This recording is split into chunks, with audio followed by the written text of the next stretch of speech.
आज मु बनाऊँगी चिकेन कषा से पियाज रसुण टमाटो कंचा लंका आ भृषंग पत्र नहीं। फास्ट कड़े तेल सोरिष तेल मुझे तेल गरम हो गला से मु काटी रखि पियाज को ऐड कली। फास्ट पियाज को ब्राउन हवा जाए आम फ्राए करवा। पियाजटा फ्राए जिते हम आम जेकोसी करी करवा सेटा टिके टेस्टी लगे। ताधीर मु रखि भृषंग पत्र ऐड कली, दीटा कंचा लंका ऐड कली। ताको आम भल से फ्राए करनबा।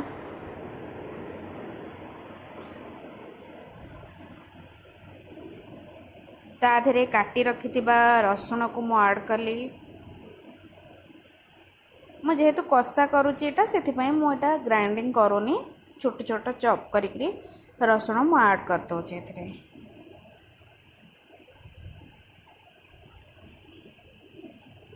रसुणर बास्ना आसीगला, बढ़िया बास्ना होची। रसुणटा जो तेल फ्राए हुए ना बहुत सुंदर बास्ना आसे, मते तो बहुत भल लगे। ताधीरे काटिकी रखि गोटा टमाटो गोटे ऐड कली से ताकू मु फ्राए करुच्ची भल से। ब्राउन तो हे आसिलानी।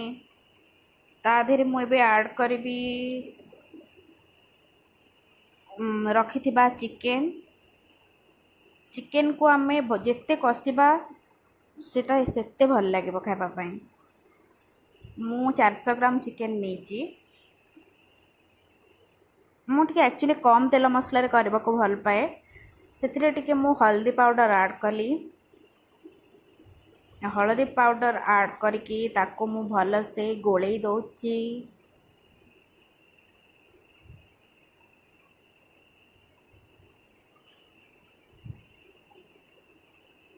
एबे मु ऐड करी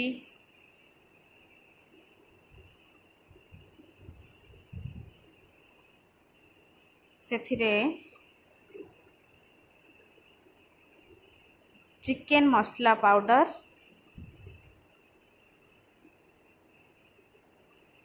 टिके कषि है हलदीर बास्नाटा कटिला परे ही आपण ताधीरे अलगा मसला सब ऐड करेंगे। चिकेन मसला ऐड हो गला। एबे ताको आउ टिके कषिदबा।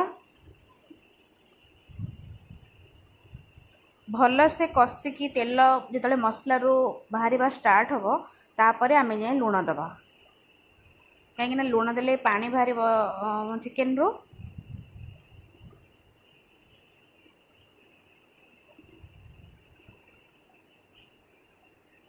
चिकेन भी कषि हो आसिलानी।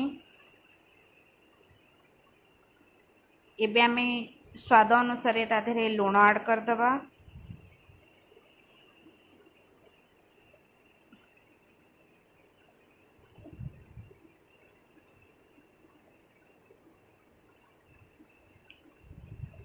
लुण ऐड हो गला।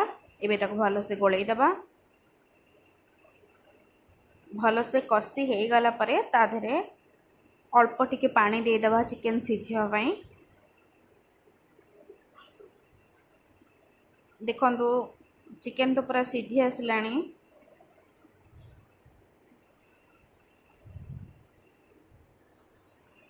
ताको आउटे भल से गोलई दबा।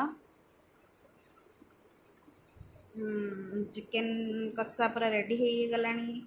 देखंतु मो चिकेन कषा बनीगला। मु चिकेन कषा को रोटी संगे खाइबी। आपण को चिकेन रोटी रे पसंद ना भात रे पसंद कमेंट करी कहिबे। जदि आपण को मो वीडियो भल लगी थाए ताहले मो चैनल को सब्सक्राइब करी लाइक